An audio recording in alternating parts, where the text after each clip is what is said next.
Welcome to our comparison video, where we take an in-depth look at two popular countertop ice makers, the Kismile Nugget ice maker and the SMUG countertop ice maker. In this video, we will explore their unique features, production capabilities, and which one might be the best fit for your needs. Whether you're hosting a party or just need ice for your drinks, we've got you covered. Let's dive in.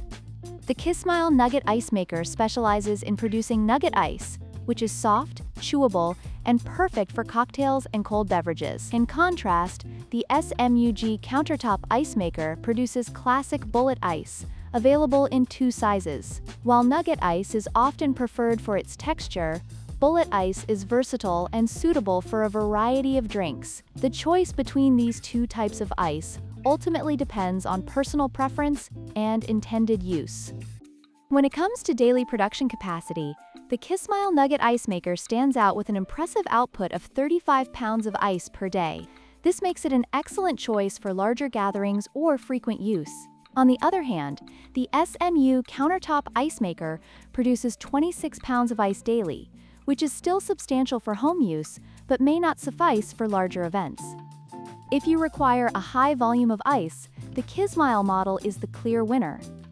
Portability is another important factor to consider. The Kismile Nugget ice maker, while compact, weighs 22.5 pounds and is less portable compared to the SMUG countertop ice maker, which is designed for easy transport with its lightweight build of just 15.4 pounds and integrated handle. If you plan to move your ice maker around frequently, the SMUG model offers greater convenience.